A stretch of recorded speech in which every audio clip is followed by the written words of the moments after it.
A Missouri man has been charged with threatening to kill one of Maricopa County's top election officials, Stephen Richer.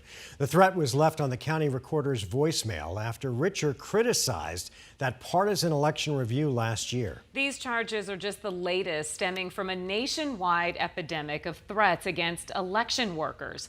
Team 12 political insider Bram Resnick is live in the Alert Center with more on the new criminal case and the impact on our elections. Bram? Yeah, the U.S. Department of Justice has investigated more than 1,000 threats against election workers nationwide. A former police officer I spoke with got a taste of some people's rage as an elections director. I was never formally threatened, even while working homicide. Chris Harvey is a former cop who was Georgia's election director during the heated aftermath of the 2020 vote. It took working in elections to get a formal death threat against me. Elections officials and frontline workers across the country now live with death threats. Here in Arizona, Republican Maricopa County recorder Stephen Richer was targeted by an expletive-laced voicemail on his personal phone. You need to do your blank job right because other people from other states are watching.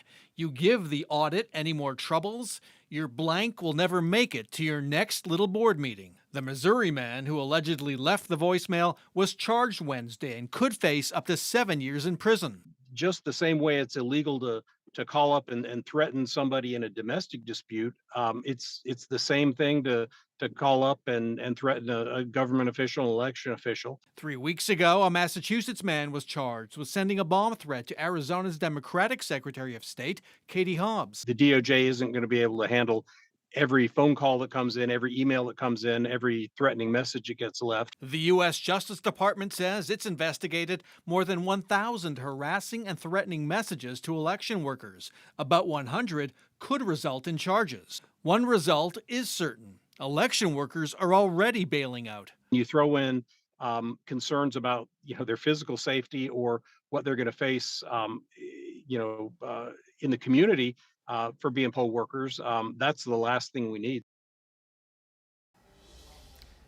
And County Recorder Stephen Richer says he's grateful the FBI investigated the voicemail threat against him, but he has plenty more to keep them busy.